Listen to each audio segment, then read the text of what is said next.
What makes a human human? Detroit Become Human is a game about the introduction of androids into the world, who perform basic human functions like cooking, cleaning, babysitting, mundane human tasks without regular human benefits like pay or reward. This futuristic universe introduces variants who go against their created purpose and gain the freedom and choice of emotion. This video game has historical allusions coming out of its ears, highlighting some of mankind's greatest flaws. I'd like to talk about a few of the most effective ways that the writing and creation of this game has made an immersive and moving environment through its use of character perspectives, allusions, and storyline. Androids are physically designed to be no different than any other ordinary human, equipped with skin, hair, clothes, voice, names, and identity, among other things. They are assigned pronouns according to their design. However, throughout the game, there is a clear disregard for these. Humans, more often than not, refer to androids as simple it. This shows an unwillingness for humans to view androids as living things with identities, as it refers to an absence of any gender identity at all, objectification. We see reference to this in all three android perspectives, being spoken about and treated as objects. This enforces the segregation seen all throughout the game. As seen throughout time and painted in the history books under countless wars, humans struggle with the concept of difference. This game is shifted between 3 points of view from 3 different androids. Kara, who has seen the cruelty of humans as a regular citizen, Marcus, who's seen both injustice and has had a taste of a functioning human-like life of equality, and Connor, an android whose main function is to hunt down the deviants who have gained sentience. All 3 of them take the journey throughout the game to learn about humanity and what it means to become a human. Through these 3 main android perspectives surrounded by conflict, they all provide an effective glimpse into how human these deviated androids are.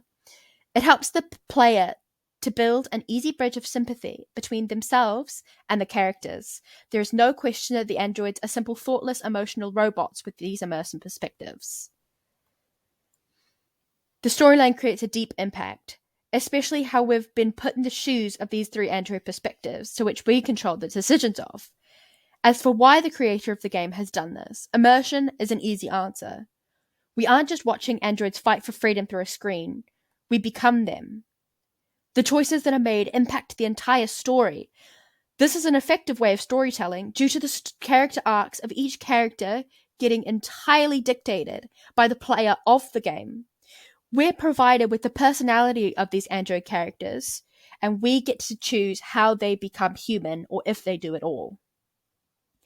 Detroit Become Human compares its fictional futuristic android universe to our one in current, making it a realistic comparison to what it could be. The segregation seen within the game is very similar to the racism between skin colors and race in a real-life setting.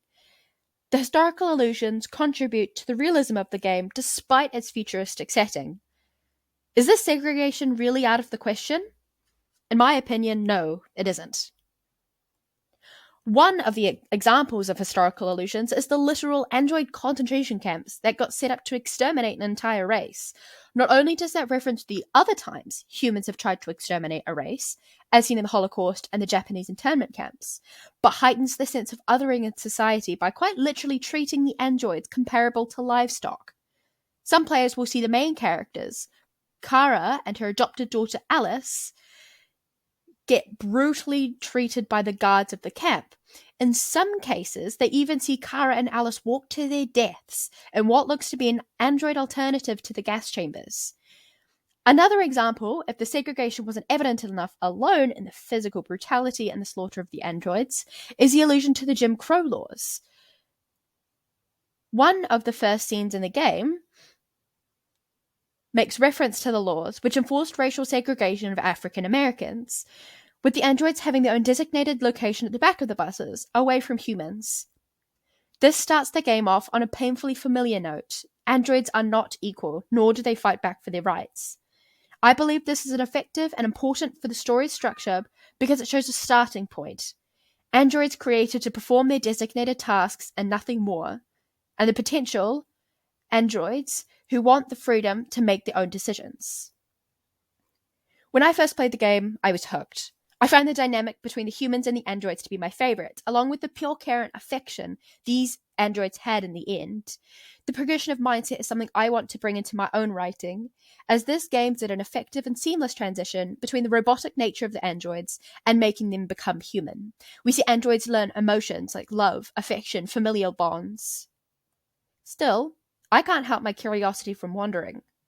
I am a human who controls the decisions of these androids through which button I click on my video game console, an irony which seems unavoidable for a video game.